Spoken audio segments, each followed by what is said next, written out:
Հայաստանը իսկապես կանգնած է մի սպառնալիքի առջև, որը ես կկոչեի ադրբեջանիզացիա, ընդ որում եւ արտաքին առումով,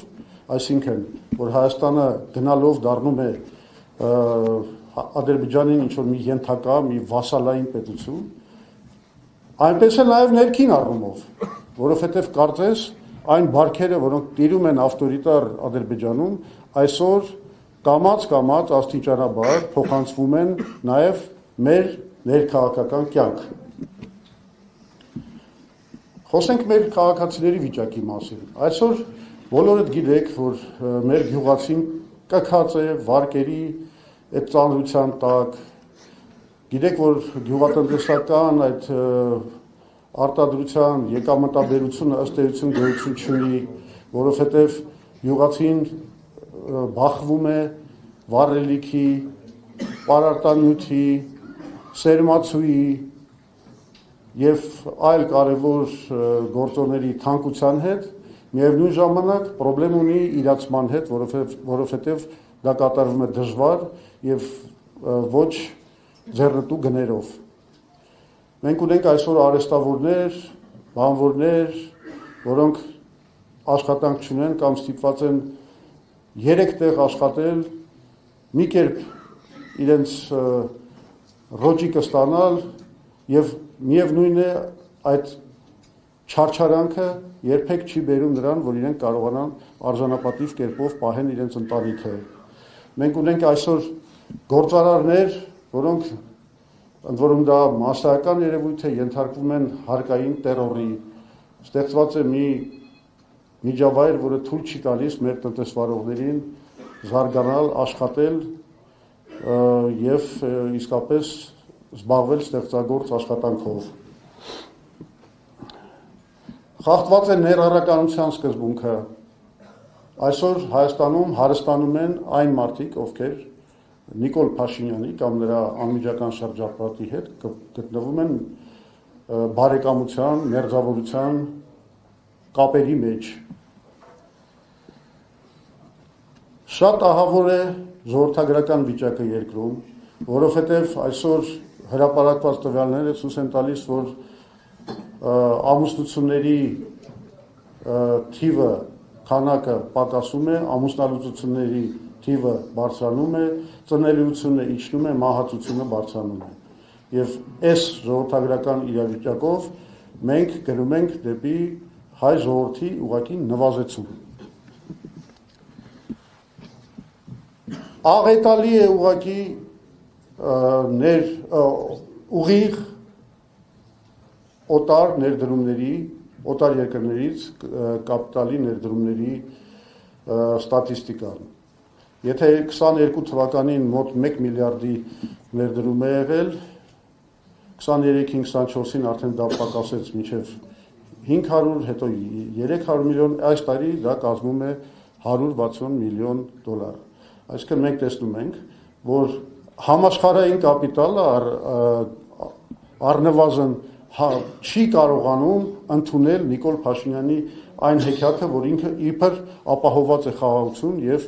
կայուն միջավայր ներդրումների համար։ Այս ամենը ցավոք սրտի համոզիչ է միայն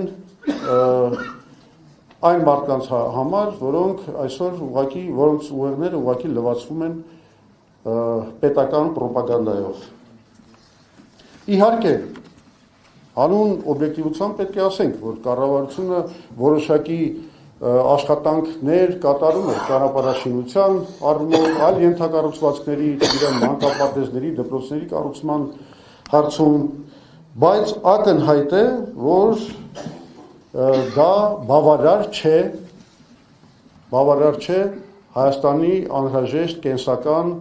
ապահովման համար եւ մեր տնտեսական զարգացման համար։ Ավելին ասեմ, քրոնիկական հիվանդություն է դարձել կապիտալ ներդրումների թերկատարումը։ Ու սա ես այլ կերպ քան ես ինչ եղավ։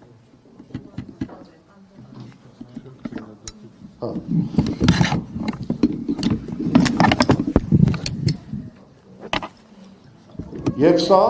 այլ կերպ քան հանցագործություն մեր տնտեսության նկատմամբ, մեր ներքին համախառն արդյունքի գեներացման նկատմամբ, սա այլ կերպ հնարավոր չի գնահատել։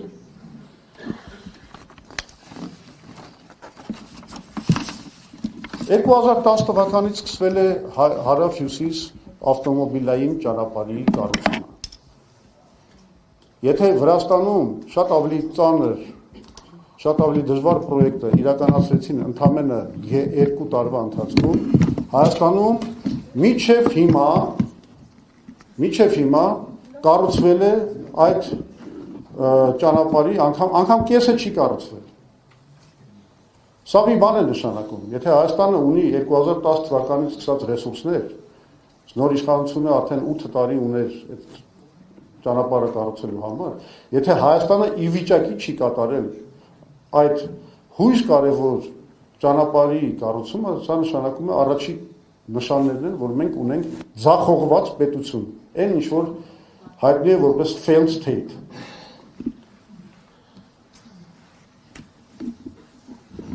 Բայց ավելի ահավոր է այն, որ տեսնելով, որ ինքը ձախողվել է բոլոր ուղղություններով,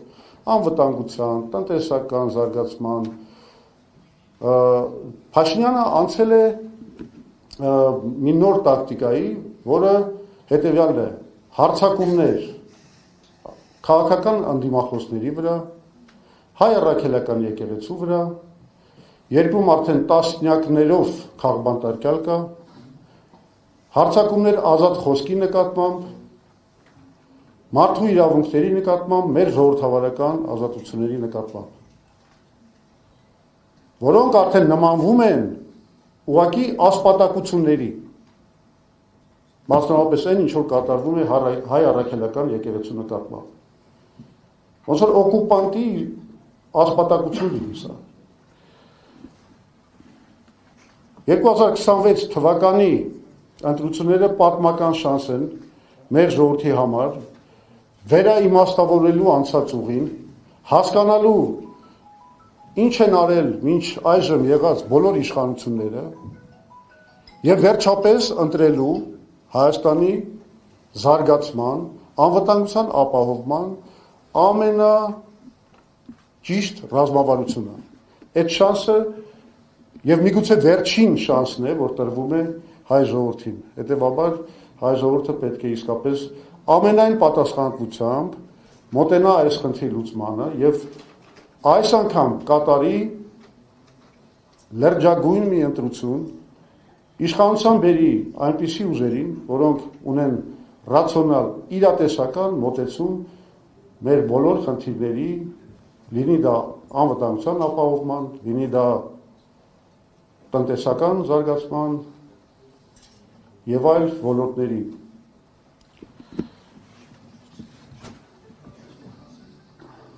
Հիմա ամփոփելով իմ ելույթը, ես ուզում եմ ասեմ, որ այս ուժը, որ այստեղ հավաքված է, այս թիմը ներկայացնում է մի քաղաքական ուժի, որը 1988 թվականի զարթոնքի ծնունդ է, որը հետո ղեկավարել է այդ զարթոնքի արդյունքում ձևավորված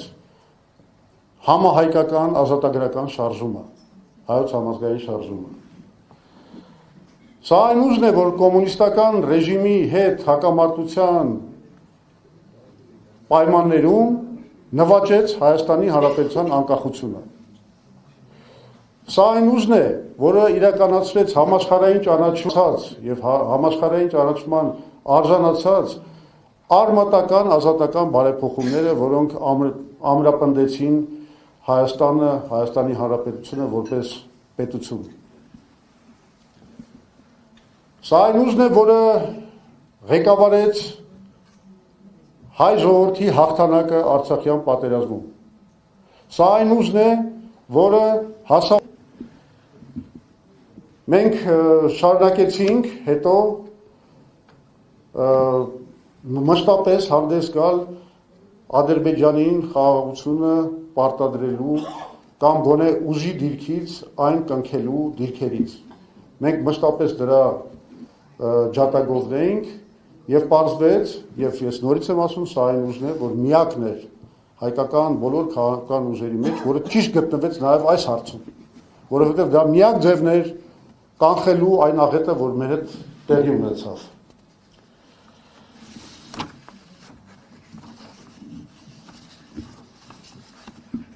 Եվ ես կարծում եմ, որ այսպիսի ուժը չէր կարող անմասն մնար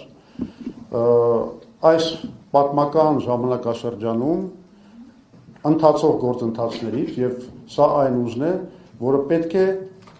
իրոք վերադարձնի մեր հայ ժողովրդին իրատեսական ռացիոնալ ռազմավարությամբ առաջնորդվելու կարողությունը։ Եվ մենք դա անելու ենք եւ ես ուզում եմ ձեր ուշադրությունը ներկայացնել այն բանի վրա, որ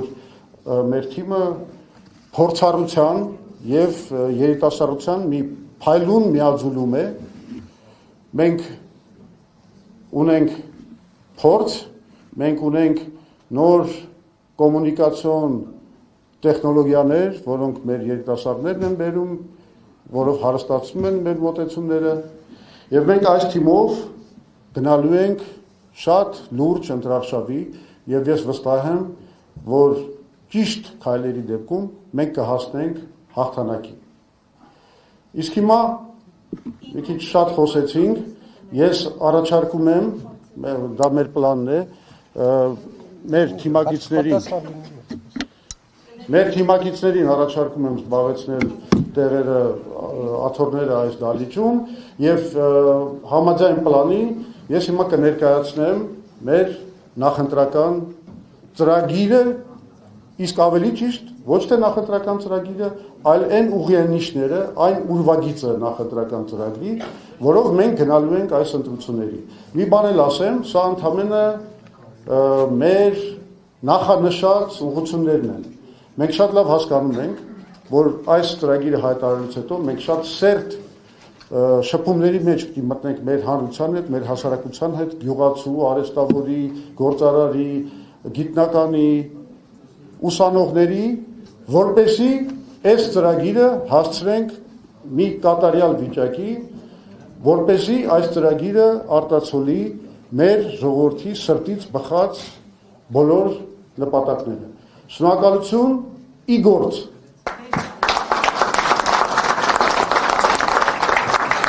Հարցը հիմա կտա։